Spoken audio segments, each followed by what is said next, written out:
Yes, yes, yes, yes, yes. This is your man AJ Woodson, Black Westchester, People Before the Politics radio show.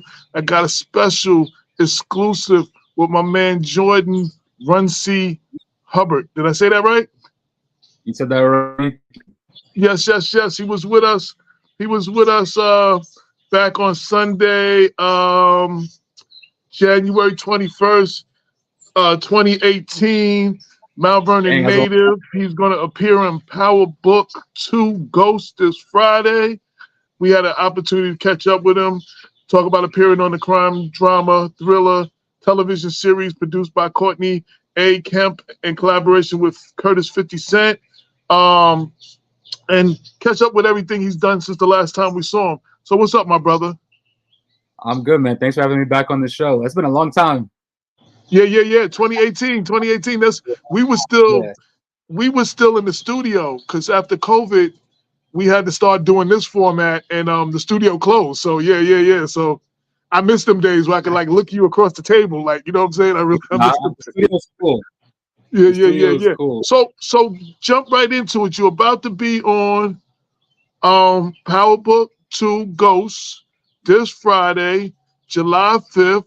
Talk about that experience. Talk about, you know what I'm saying, how that came about. I've been on the show since season 2. I've always been Oh, a student in the you have. classroom. Okay. Yeah. So it's been reoccurring. Ghost was like the first show that gave me like I would say like a core background role in the show. Normally when I do like background work is for like 1 or 2 days, but Ghost was the first show that gave me a shot like almost pretty much every single day. So it's kind of crazy to see that this is the last season now. It's kind of sad, but they gave me an incredible opportunity this season to be Detective Carter's stand-in. Who? Detective Carter, who Michael Ealy plays that character. Oh, Mike. Okay. Yes. Yes, I got to be his stand-in this season, and it was nice because when I first started the show, I was just like a regular background character, and through like networking and throughout the years, they gave me the opportunity to stand in a couple times for a tape, and then this past season, stand pretty much full time for Michael Ealy, who is Detective Carter. So now, how is it working with like? I mean, you got this 50 Cent show. This is a number one show. I mean, the whole franchise, I think, is going on 10 years, just like Black Westchester started in 2014. This has been, I think they got like 4 or 5 spinoffs, and another one coming, and everyone seems to be dominating the ratings. You know what I'm saying? So even to be a part of that, even to be a stand-in, that because last time we talked about you doing a lot of behind the scenes work. And you know what I'm saying? And now, talk about that. So when I first started, when we spoke back in 2018, I was Uh-huh. mostly doing like a lot of modeling and stuff like that. But since then, I joined the Actors Union, and that gave me the opportunity to be more of like a stand-in and stuff like that. Pretty much, stand-in is like if you can't afford acting role, you want to become a stand-in because you're watching that main character every single day, like extremely close. Like when you get there, you get the script for the day, and you do like a light run through for the scene for like the directors and cameramen. So it's like being in the minor leagues for being an actor. Like you are doing Right. everything the main character does. But And, when it and comes you soaking in everything from all of these actors. There's a lot of great actors on there. You soaking in all of that. You're interacting. I'm sure you get maybe a chance to get some tips or something from them. You know what I'm saying? And chop of it up course, and making contacts, which is always a good thing. yeah, and it's so funny because Michael Rainey, who plays Tariq, is such like a Hmm. serious character. But as soon as you call like the calls cut, nicest guy. He'll talk to you, pointers, tips. Same thing with Michael Ealy. On set, very serious guy. But as soon as the camera like they call rap, nicest person you could find out there. And then you got Yonkers native Mary J. Blige in the joint Of doing her thing. Um, course. yeah. What's her name? What is her name? Monet? Yeah. Monet. Yeah. Yeah. Doing her thing. So Yeah. you got that whole thing. And I was like doing a little write up before I interviewed you. Um, your brother had been in Barbershop, The Next Cut, Yep. and I see Michael Uh-huh. Rainey Jr. is in that. You know what I'm saying? So I was like, oh, that's Yeah. So cool. Is this your first when I time meeting told him, him or did you meet him back then? I met him in I met him in season 2 of Ghost. Back Okay. then, I was also like afraid to talk to people because you never know like how it is sometimes on set. So I didn't really know him that well. But now, we've been working together for a few years now. When I told him that, he was kind of like, "Wow, like you're such a small world, the industry. Like everybody is connected through like 2 or 3 people." So it's a full circle moment. That's what's up. So what have you been since we had you on January 2018? Bring us up to speed. What have you been doing between now and then? I know our friend of the show, Brenda L. Crump, she was talking Yeah. about this box, I think it's an exercise ball or something. And she was like, Yeah. she's about to throw the box away. She said, "No, I can't throw the box away because you on the box or something like that or something." Yeah, it's if you go to Five Below and you go to like the work section, I'm on a lot of the workout apparel out there. So it's really cool to see that. It's funny though when I see like kids hitting the box and the box will crumple with my face on it. So it's I'm it's a I'm surreal on vacation. feeling. I'm on vacation and I'm outside, so you can hear. I think a plane just flew over, so I'm trying to keep all that outside noise out while we talking. But go ahead. That's all. No, it's just it's kind of crazy. Like my friends will be in like I don't know Missouri, and they'll go to Five Below and they'll see the box with my face on it. So it's a cool experience. It's a cool And what other experience. things have you been doing since then? I know you said you were doing some modeling. I know you were talking about when you was on the show something about, was it playing baseball professionally or something? Was you talking about, you was talking about some athletic stuff like? Yeah, I still play baseball, but I was able to mix my 2 passions, which is baseball and acting. And I actually came out with like a baseball comic book that's right here. It's called Mount Oh, Valorous. It's okay, based off okay. the Mount. Now So my ultimate, where can people get that? if you go to my Instagram, Mount Valorous, Uh-huh. MountValorous, it's for purchase on my website. But it's based off a baseball player who wants to be the legendary high school player. And I want to get the show. I want to make it animated series one day. That's what's up. So for all you directors out there, like if you got a baseball type movie, this is the perfect dude to Oh, be acting in yo, perfect. baseball. Y'all need to holler at my man right here. We got shout out to Spike. I just finished working on a movie with Spike a couple weeks ago. Oh, okay. It's good.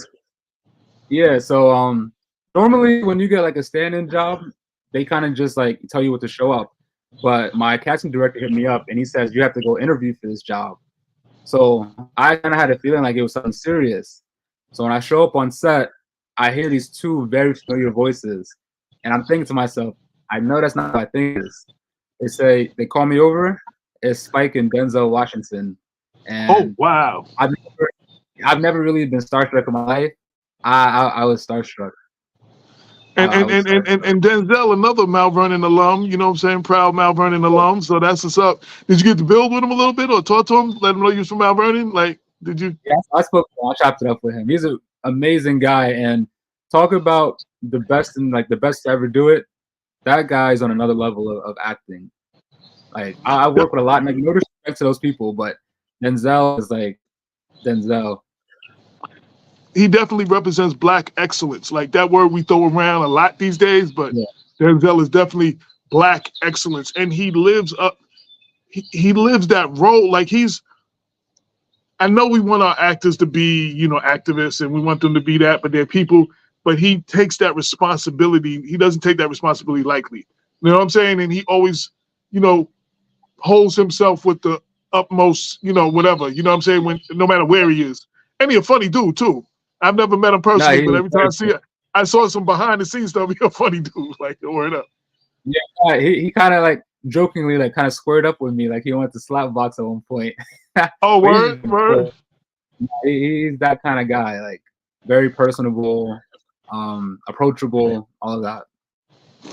I heard, and this is the last thing about Denzel. I heard when they were doing He Got Game, the script was for the character that played his son to beat him 10-0. And Denzel was like, nah, hell no. But Denzel was scoring. He took him to the hole, and he was like, yo, they said, what's up? He said, yo, that's Denzel. I can't tell him that's Denzel. He said he wasn't losing on screen, no 10-0. Like, that's that Mount Vernon in him. Like, he wasn't going out like that. He wasn't going out. Yeah. So what other things do you have coming up? What other things would you like to do? What other things, what aspirations, what, got anything else we got, we can see you, look forward to you being in soon or anything like that? Right now, I'm really focused on getting this, my book animated. That's my 100, like, that's my goal right now. I've always liked, cartoons and animation growing up, and my book now is in the place where I could be in like a hit series and taking baseball, which is already popular, but taking it to like that next level of like pop culture and stuff like that. Especially when you got guys like Shohei and Aaron Judge now, like baseball, like this is the time for a new baseball animated series, and I know that my book is like the series for it to be. That's what's up. Make sure as soon as it's over, you text me the name of the book, the link where people can buy it, so I can put that in. You know what I'm saying? When I blast this out, everybody can support you. I appreciate and then that. any social media too, so people can follow you too. Make sure you just text me that information. So if you can work with anybody, dead or alive, who would it be? Anybody dead or alive. It's tough because growing up, my parents used to always talk about Spike Lee, because that's the reason why they met. And now I got to work with Spike Lee, so that's kind of like I need a new answer because Spike Lee is my answer before that. A question. I throw questions at people that have nothing to do with anything, just to kind of like just have some fun. So, if your house was on fire and you could only grab 3 things, what would they be? 3 things. I'm grabbing my laptop. Me too. I'm grabbing my grandparents. And probably my baseball glove. That's I'm attached to my baseball glove. And my last real question is, so if you was a superhero, who would you be and why? I would be Iron Man. Aha. Why? Just like he's not physically strong, but he's smart in the way he uses his tools and stuff like that. It's very flashy, and I thought Iron Man just had like the best swag out of all the superheroes. Absolutely. Like, he's the only one, like, well, besides Batman, of course, but right. Man guy. They got the same similar swag. That billionaire, got all the gadgets. Like, yeah. That honestly would be my dream role, is to be Iron Man in Marvel. Oh wow, that's dope. That's dope. Is there anything I didn't ask you that you want people to know? Anything? Not this year, but next year. I think I'm gonna start my own baseball program in Mount Vernon. Oh, okay, that's what's up. I remember going to the field house in Mount Vernon Turf, and this guy, a baseball coach named Billy, and Billy's still doing it. But Billy is really one of the reasons why baseball is such an important part of me growing up, and I would like to instill that same thing in the next generation of kids growing up, because at one point, baseball Mount Vernon was very popular. You go to Brush Park. Yeah, you can be at Brush Park from sun up to sundown. So when I drive by Brush Park now and I don't see how it was when I was a kid, I feel kind of bad and kind of guilty that I'm not, leading the way for like the next generation to have Brush Park the way I had it. So I'm definitely going to start that next year. That's what. Well, what's Billy's last name? Just to give him his props. Billy. I think his last name is Wright. And his first name is Billy. Okay. The story you don't forget. And Billy's one of those coaches. Okay. My brother, I wish you the best. You got my contact. Anything you got something to promote, anything you trying to do, holla at us, my man. Thanks for having me back on the show. It's good to see you again. All right, no doubt. Thank you for taking the time on such notice, because I just called Brendan, was like, yo, call him, let's get this done. So this will go up in the next hour or so, and then I'll send you the link so you can share it as well. So, appreciate it, especially you being on vacation and giving me the chance. So thank you. Oh, no doubt. All right, with that, this has been an exclusive interview special edition of the Black Westchester Power Hour. Interview with my man, Mount Vernon native Jordan Runcie-Hubbard, who again will appear on Power Book 2 Ghost this Friday, July 5th. And make sure you check out the book. The link will be right under this video. And follow this brother. Follow him. We need the support. We always talk about our young people and not doing nothing. When you read about our young people, especially from Mount Vernon, you only read negative stuff. So anytime we can highlight somebody doing something, we definitely want to do that. So hopefully, we wish you the best, and we here for you, brother, anytime you need us. Thank you. I can't wait to come. No doubt, no doubt. All right, until next time, this is Black Westchester presents the People Before Politics radio show, a special edition of Black Westchester Power Hour. We out. Peace. Oh.